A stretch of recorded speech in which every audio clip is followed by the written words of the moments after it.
Welcome everyone. உங்களுக்கு வயிறு ஃபுல்லாக கேஸ் ஃபார்ம் ஆன மாதிரி இருக்கா? வயிறு உப்புசமாக அன்கம்ஃபர்டபுள் ஃபீலிங் இருக்கா?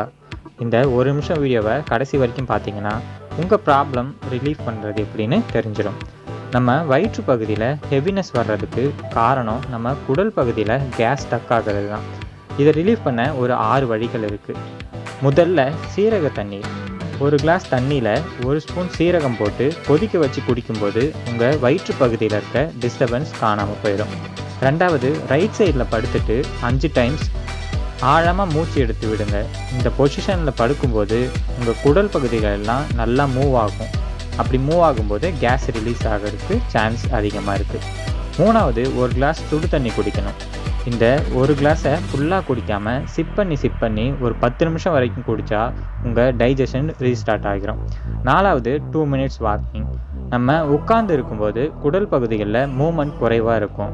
2 மினிட்ஸ் லைட் வாக் பண்ணும்போது குடல் ஆக்டிவ் ஆகி ப்ளோட்டிங் குறைஞ்சிரும். அஞ்சாவது, பெல்லி மசாஜ். உங்கள் தொப்புள் பகுதியை சுற்றி சர்க்குலர் மோஷனில் ஸ்லோவாக மசாஜ் பண்ணும்போது உங்கள் வயிற்றில் தேங்கியிருக்க கேஸ் ரிலீஸ் ஆக ஹெல்ப் பண்ணும். ஆறாவது, தூங்குறதுக்கு 4 மணி நேரத்துக்கு முன்னாடி கேஸ் இருக்க juices, fried items, heavy masala foods எல்லாம் அவாய்ட் பண்ணுறது இந்த பிரச்சனையை ஸ்டார்ட் ஆகாமல் பார்த்துக்கும். இந்த வீடியோ உங்களுக்கு யூஸ்ஃபுல்லாக இருந்தால் லைக் பண்ணுங்கள், ஷேர் பண்ணுங்கள், மறக்காமல் சப்ஸ்கிரைப் பண்ணுங்கள். தேங்க்யூ.